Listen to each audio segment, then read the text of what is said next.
Hello! And welcome to episode 32 of Modern Media Review, the podcast that reviews the modern media. And we've been doing a bit of nostalgia. We have. Recently, but this week we're going to move on slightly into some, I guess you could call it contemporary modern history. Who are you, by the way, Robin? I'm Robin Gibson. And I'm Sean Gollogly. As usual. And Modern Media Review is available on YouTube. It's on iTunes, or Apple Podcasts, whatever you call it, Spotify, Google Podcasts, the usual places really. Twittering about. So if you like it, share it with your friends, enemies, anyone you like really. And we'll get on now because we're talking about a documentary on BBC. How many parts is it? 2 parts. Okay. That was it. Well, the last bit was last night. Well, it could have been 1 part. Because, anyway. Well, we're talking about David Cameron, the Cameron years. The Cameron years. A documentary that on the iPlayer, if you look closely, has a warning saying contains some upsetting scenes. Contains arseholes. I don't know what they were referring to there. For some people, all the scenes are upsetting. It was. I was very nostalgic for 2016. Someone put this very well, and I think what we're really talking about here is twats, isn't it? As Danny Dyer put it. Where is the twat? And David Cameron, who everyone should remember, but if you didn't, he's now back with his little trotters, pedalling under the surface of the cam exterior. Well, it was quite revealing. It was more revealing than I thought it was going to be. Bear in mind that he's only doing this because he's selling his book.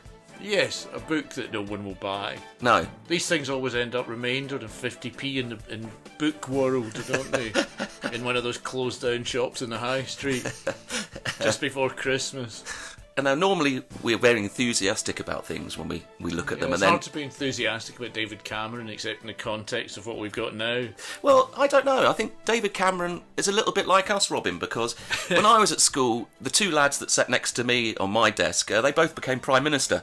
Did they? Yeah, and I'm sure it was the same at your place, wasn't it? Same at mine as well, actually, yeah. I mean, it's extraordinary that we get foisted on us, which Cameron was by mistake. It's your turn now. And no, Boris, now after you. But the impression I got from this quite well-produced documentary was that it was just an appalling bunch of people misunderstanding everything, getting everything wrong. At least Margaret Thatcher, who we reviewed the documentary on her a while ago, intended to wreck the country, to destroy the unions, demolish the welfare state, and she planned it and she did it. This is why it's always very difficult, always very dangerous to let the cameras in behind the scenes, because it really shows you as a bunch of morons. Have you ever seen that QPR, the 5-year plan? No, I haven't. Absolutely brilliant. If you want to see mismanagement, watch that and then see how much worse it was with Cameron. Okay, so he might get the job at QPR. Yeah, he could do. Yeah, he couldn't do much worse. I mean, part 1 of the documentary, which was really part 2 because it was about the European referendum and all this stuff, and it was subtitled A Huge Fight on My Hands, which I thought was a bit ridiculous because he started it, didn't he? He by did calling start the it. Referendum. Yeah. I was looking at it and I started noting down the things he did wrong. By pure accident, it came out at 12. And I thought, this is like a 12-step plan. It's like Arseholes Anonymous, but in reverse. How to get things wrong. Just a guide to incompetence and self-regarding failure. I heard a great phrase the other day on some programme. He got ahead of his skis. I think that's a great saying for what happened with Cameron. He was far too self-confident about something he didn't understand. Well, the thing about David is that everything's gone swimmingly for him in life, hasn't it? And then all fell spectacularly apart, and he's sort of sitting there on his hands going, oh, how did this all happen? Yeah, but there you go. Here are the 12 points, Number 1, underestimate the people. His exact quote was, one of my biggest miscalculations, but I underestimated the latent lever gene. So he wasn't aware, despite the rise of UKIP and all this stuff, that people... No, apparently not. Well, when you're living in Notting Hill, I guess it's all a bit sort of, Hugh Grant, and Julia Roberts living round the corner. Isn't that like the same for everyone? There? Does she live there? She did in the film.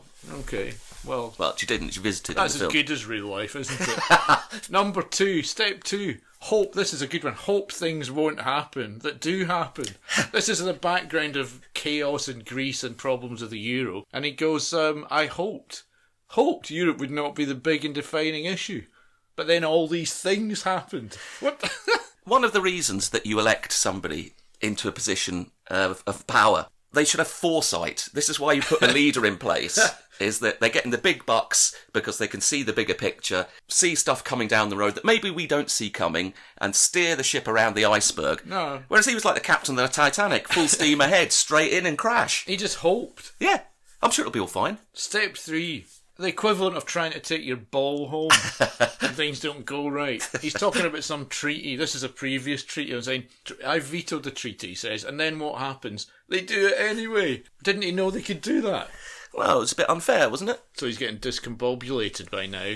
Then you do something really, step 4, do something really idiotic, i.e. call a referendum. Well, the joke His excuse being, I thought the most dangerous thing was to do nothing. I thought that was riskier. You can love or loathe Margaret Thatcher or John Major, and they had the same problem with this Eurosceptic wing of the Tory party that David Cameron had. But at least those pair were able to control the likes of that idiot Rees-Mogg. You know, if you just leave him in Parliament slouching around on the green benches, quoting Latin to no one in particular, he's not going to do anyone any harm. I hate to bring up what everyone brings up, the war, but let's face it, I think the preamble to the war did prove that doing nothing was actually riskier than doing something. But he hadn't learnt from that. Then, number 5, step 5, and more underestimate the, as he put it, fruitcakes and closet racists. Yeah. He says, misunderstanding Farage and UKIP. I always thought, and then he just basically thought they were mad. It was amazing because you lift the curtain and you actually see these people in their daily business. And what strikes you immediately is how moronic and stupid they are. How they got everything absolutely wrong. They're at the epicentre of European politics and relentlessly get it wrong. Every single thing they said was wrong. And in fact, if you listen to them now, I wouldn't even back night to follow day. Depends on the price, mate. Like any bet. Step 6. Then he gets tangled up in international affairs with his migration targets, and he tries to... Step 6, I'd say, is try to stop something happening without any means to do it. Well, so he says he's going to bring down the numbers of migration, and then it doesn't work. He says, oh, it proved to be harder in practice. Step 7, I think, was when we got on to the surprise victory in the 2015 election. Step 7 was get a majority you were actually hoping not to get, so you don't have to do a referendum. Well, Nicky Clegg didn't come out of this well, did he? Didn't he? I thought I'm being facetious. he kept popping up saying I told him this would happen. All we can find out from Nicky Clegg is that he didn't actually tell anyone anything. Oh no, he told the students they wouldn't have to pay for their tuition fees. That didn't pan out well for him. No. So he's got this majority that he was hoping not to get, so he wouldn't have to do what was in the manifesto. And then he lets it go to his head. A big no-no, that. The quote is, I felt I was free to do what I wanted. Get a one-nation Tory government. I think you've been listening to too much Screamadelica. He didn't do it, did he? Well, he wanted to get loaded, and instead he led us down this referendum part, which was laughable. He justified it by this, 100,000 person petition. I mean, I think there was about 55 million. I don't even remember that petition. You tell me 100,000 people signed a petition for a European referendum. Which is nothing, because 55 million signed a petition saying get Clarkson back on Top Gear. The worst thing of this documentary is he keeps sort of almost saying sorry, but basically saying, oh, I was right all along. No, it's worse than that. He does his puppy dog look. He looks into the camera and, it's poor David. It all sort of went wrong. He's such a nice chap. And it's all sort of those nasty people have all messed him about, and poor old David's selling his book. He doesn't look as fresh-faced and eager as he did. He's not a puppy anymore. He's more of a hangdog, and he's gone flabby and grey. I'm sure he's got fillers in. Now, number 8, I thought point 8 in the documentary was a key one. This is when he went round Europe to try and get some concessions. Don't know what they were meant to be. Something to do with pork pies. Straight bananas. Yeah. Basically, step 8 is trying to convince people to think that you're a magician when you can't even do a basic 3-card trick. And he goes, again, he says, one of those famous quotes someone keeps repeating that things kept going wrong, and you think, why didn't you step back at some stage and say things keep going wrong? Maybe I'm doing something wrong. And he says, I've got many regrets, but in many ways the biggest problem was expectation about what I could achieve. I mean, it's unbelievable. I mean, if you were trying to put your right shoe on your left foot relentlessly every single day, yeah, and you're going, it's very uncomfortable, this right shoe on my left foot, maybe you'd think about maybe doing it better. It's incredible. And he kind of tempered this whole thing by laughingly referring it to this European tour as the asparagus and sea bass tour. So if it was some great lark and it was so funny, he was always eating asparagus and sea bass for breakfast. Which is a bit of a giveaway, because I know you're vegetarian, but when would be the last time I've had sea bass? Maybe once or twice. I occasionally have asparagus. Okay. With a little bit of samphire? I don't know if those go together. This sort of, as you put it earlier, sort of entitled feeling that they can get whatever they want. Ian Duncan Smith popped up and analysed these concessions that Cameron brought back, which nobody liked because they weren't enough about the pork pies. And he said, it's not, in the end, he goes, it wasn't an awful lot you couldn't have got on a Sunday afternoon with an hour's conversation. These people are in total denial. They don't realise you don't just sit down for an hour's conversation and tell everyone else what to do. Over a bit of port? Yeah, well, samphire and asparagus. Number 9. I defined this as overestimating your own attractiveness. Because he just says, I believed I had every chance of getting Boris Johnson and Michael Gove on side. But he didn't. The amazing thing was all these little fellas that were at school together since they were about 5 years old, then went to uni together, and then obviously, as my mate, 2 mates from school were both Prime Ministers, and I think so were yours from your place, Paisley Grammar, I believe it was. Yeah.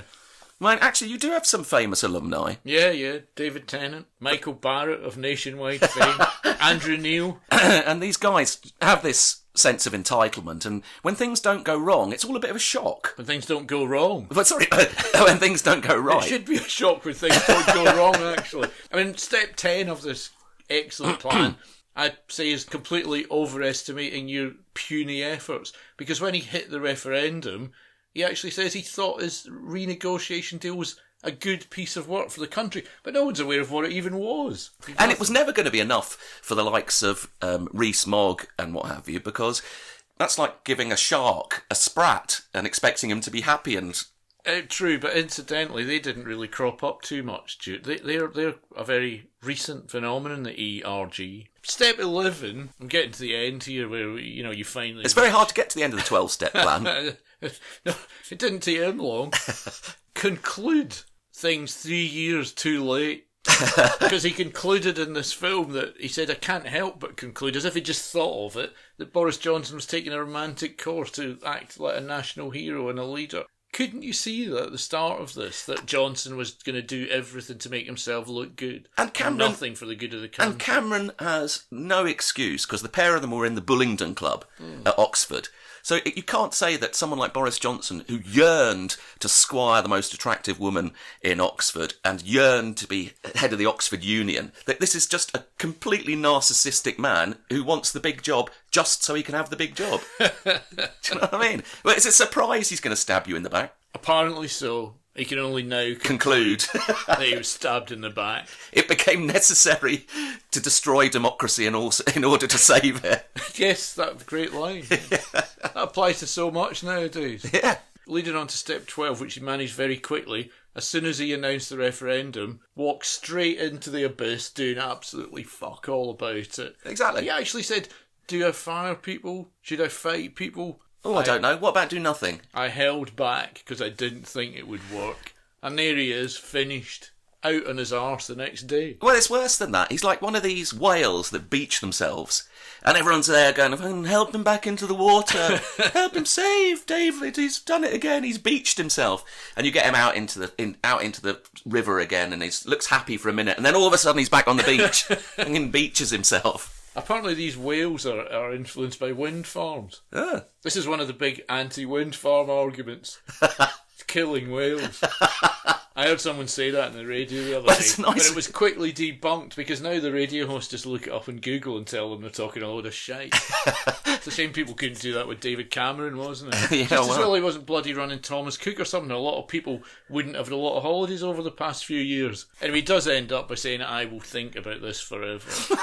Too right, mate. Yeah, well, it's too late, isn't it? Yeah. Should have thought about it beforehand. This is what these boys do. They just swan through life. Everything's so easy, isn't it? What do you think they actually do? Because I noticed one quote when he said, when I got out of bed the morning of the speech, can't remember what speech, and it's weird because I always think about these sort of people getting out of bed. Does someone help them get out of bed? Can they actually do it themselves? I mean, do they make their own bacon? Or vacuum the house? There must be a chap or a Do you think a lady that imagine does. if in the Cameron household, if there's a spider, do you think Samantha says, "Can you get a glass and a bit of paper and take them out the window"? Do they know how to use knives and forks? Does someone cut up their asparagus and sea bass for them? And they're samphire. Are they as privileged as we think, or do you think they really do daily tasks? No, I don't think so. Okay. I think they're above the likes of us. Well, Johnson apparently goes to the off sales and Gets tanked up on red wine. Yeah. Whilst building red buses. but he's seen around town, isn't he? I mean, in the high street and what have you. There was a weird thing. I don't know if you saw his speech to the UN, which I think maybe he'd had a bit of a session after the offie, him and the missus. I missed that, but I heard it was a bit surreal. It was a bit surreal. Talking about Terminators with little pink eyes. In what context? In terms of AI, how it's going to be, how artificial intelligence is going to take the world over, and they'll send Terminators back in time to kill all the humans. AI is already here. Do you know that if you're at Piccadilly Circus... A bit like full fibre broadband. No, it's really here. You know, if you're down Piccadilly Circus one Of a Saturday night? yeah. Yeah, okay. You know, I think we know where we're going the here. big billboards with the Coca-Cola or whatever they have Schweppes. nowadays. Yeah, they're looking at you. They're reading your eyeballs. No. Yeah, they are, and they're fake. Now, as I say, that's all fine as long as AI is just kind of looking at your soft drink preferences. But if that sort of technology can be harnessed, imagine if Dominic Cummings harnessed it. Well, we were a bit ahead of the curve with our Dominic Cummings podcast, but He seemed to have come into the news even more now, doesn't he? There's a difference between Cameron and a lot of the other premiers. And I think it's because he's a weakling. Boris Johnson described him, didn't he, in that Girly that swat. memo as a girly swat. And I hate that sort of language. It's unfashionable, isn't it? And it's un-PC and it's poor form. But I think maybe that... that's the way these kind of dislocated poshos say things, isn't it? Well, I think maybe Boris had been mistranslated because he only speaks in Greek. But there's something in it, isn't it? I mean, he was sort of ideal for a country that's sort of gone a bit soft. Thatcher had to go up against Arthur bloody Scargill. Cameron just got Osborne to dish out austerity on a load of people who'd already... The same people who'd been battered by Thatcher, actually. It was easy. Well, it was because of the Labour Party fucking up the world markets, wasn't it? That's what caused austerity, wasn't it? It wasn't some people misselling... entirely down to the Labour Party. It wasn't people misselling banking products, you know? Well, I noticed that about a year ago there was some remark, after years of blaming the previous Labour government, some Tory spokesman on something managed to twist things into blaming a future Labour government. Can't remember exactly how he did it, but I thought that's perfect. That's a two great achievements of Toryism, isn't it? Being able to blame future Labour governments and stopping life expectancy from rising. The day that happened, which was sometime last year, I thought they've achieved their ultimate goal here. That's the quickest way to, take the cost base out of the NHS, isn't it? I was just thinking about Margaret, and obviously the Falklands War saved her from what probably would have been certain defeat in the 83 election, bar that. Even David Cameron, when he finally got his war, there was that brilliant quote. This came up in part 2, which we won't spend too long on. I mean, actually, when it came up, I thought, actually, it's part 1. It's the first bit when he gets elected. It was entitled The Best Is Yet to Come. There's some kind of Marxist mole at the BBC putting in warnings about upsetting scenes and sarcastic episode titles. And William Hague said, sorry, I've got off your point here. Up pops William Hague. His great compliment to Cameron was that he is the sanest person who's ever led the party. As if that's the best he can do. He's saying he'll do. Doesn't say much for the rest of them, does it? Well, you felt like watching them that you wanted to section the lot of them. Yeah, I know. What was the point you were making there about? Oh, his war. Yeah, Libya. Yeah, some general was odd saying, yeah, it was his first war. He inherited Afghanistan, but he didn't really like that. Well, you want your own war, don't you? Start another one. He said this could be his moment in the sun. It didn't turn out like that. I don't get into all the details, but Cameron failed to make any contingency plans for after devastating Libya. Well, worse than that, he says after the event, he said, maybe... Again, then this is about leadership. What defines you as a leader is that you use foresight and say, where could this rocky road take us, possibly? But he glibly says afterwards, he said, maybe we should have had some post-analysis about this. It was worse than that. He actually blamed the people of Libya for failing to take their chance of democracy in a bomb site. There's a great quote in it from Cameron saying, Cleggmania got out of control. Do you remember Cleggmania? I don't remember That lasted Cleggmania. about 5 minutes. After the prime ministerial debate on TV. Oh, yes. Everyone loved him. They did. Then they conned him into the coalition. Well, all they did was dangle a very small carrot. It was tiny carrot. Deputy Prime Minister. Who wants to be Deputy Prime Minister? If they'd said Home Secretary or Foreign Secretary, at least that's a job, you know? It's not a proper job, as we've seen through the years. Exactly. And that's all it took. Blair's Deputy Prime Minister was Prescott, which was just to keep him quiet. Exactly.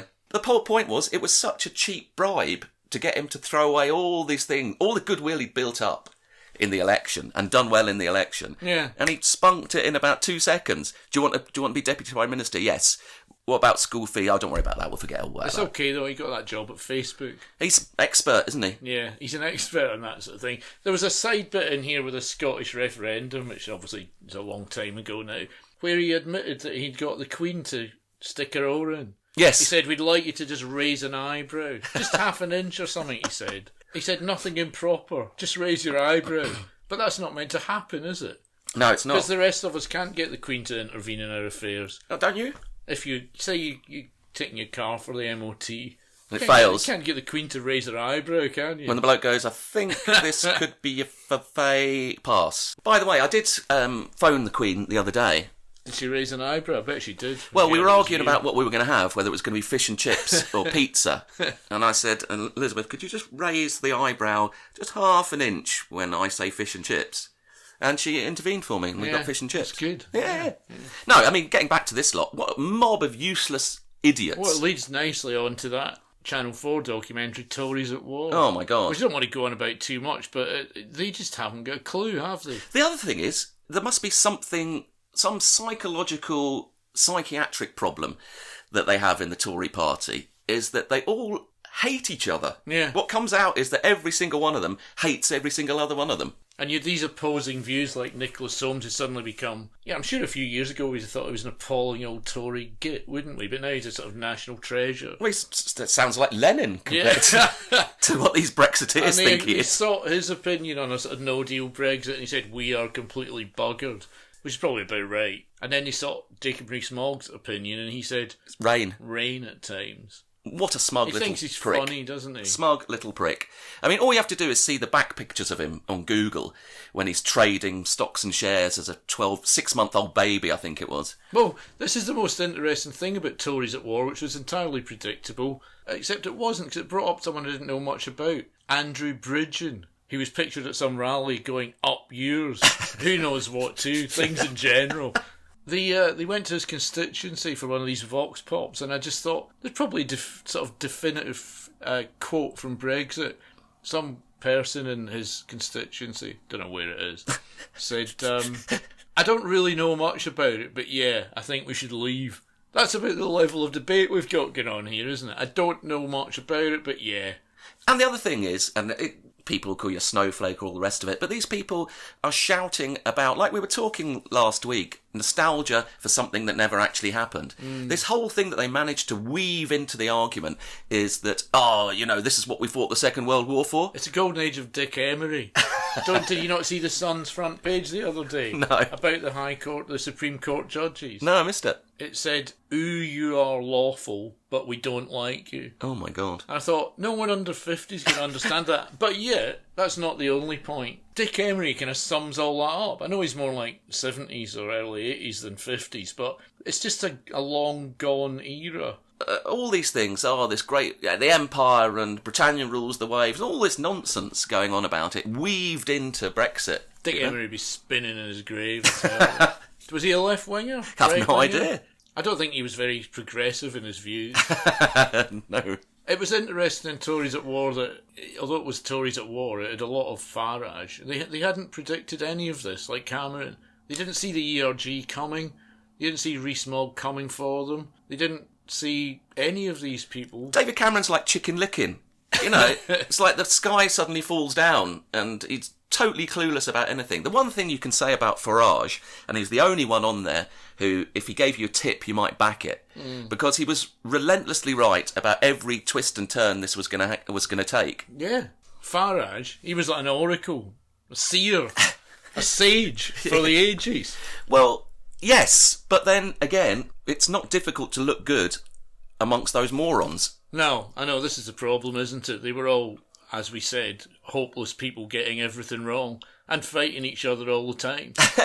The thing I thought in the Tories at War wasn't so much the Tories at war themselves as some of the people behind it. The most appalling of whom was this guy Crispin Odey, who I'd never heard of, this sort of fat financier, hedge fund billionaire, which, as you said, an appropriate name because he's an odious individual. But he's broken cover and he's gloating over the money he made out of Brexit and the money they were all going to make out of Brexit. And it turned out that before Brexit, his hedge funds had dropped about half their value. In fact, one of them went down from billions to about 184 million. Well, exactly. I mean, this guy was a serial loser, as Donald Trump would say. He managed Stone cold loser. I mean, if you went to Crispin, and obviously I like Crispin, most of my friends are called Crispin, and said, I want to make a small fortune, Crispin would say, well, give me a large one. Exactly. And it may be a cliche, but it's true. How many billions did he lose before Brexit? Before he finally punted red rather than black? Billions, yeah. He's just one of these guys who believes in, as a matter of principle, going against a favourite. But as we know, the favourite wins over 30% of the time. It's really not that simple. I mean, these guys give themselves these titles like hedge fund manager and all the rest of it. Might as well be down bookies, mate. Might as well be in Ladbrokes punting your arse off like him. Exactly. And what an odious, smug man he was. Well, he was gloating about chaos to come as well as chaos past. He sees it as a way to make more money, but he'll probably lose. Well, hopefully. But he has broken cover, which is bad for him, because now people are mentioning him on the radio as kind of personifying the bum side of Brexit. Well, all he would have needed was a white cat, sort of Blofeld, James Bond style, you know, that I'm stroking Boris, he's my little pet cat, and he's going to do anything ridiculous because Boris doesn't actually care about politics. He just cares about having a big head boys badge on his lapel. It's depressing.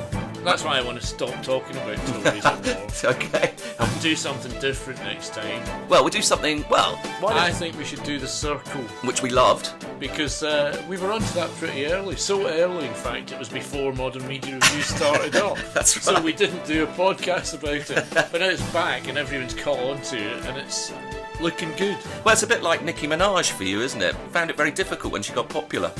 I hope you're not going to do this with the circle. No, I think it's going to be good, this series. It looks good already. Yeah, Nicki's retired from music now. A bit gutting. Well, she hasn't really made any good records for a while now. Well, I've not liked her since that time you saw her in the telephone box with one other person. Anyway, yes, we'll do the circle next time. We'll say goodbye to the Tories. Wish we could. Yes. But in this context anyway, and say thanks very much for listening. We'll be back soon. Cheers. And good night. Bye.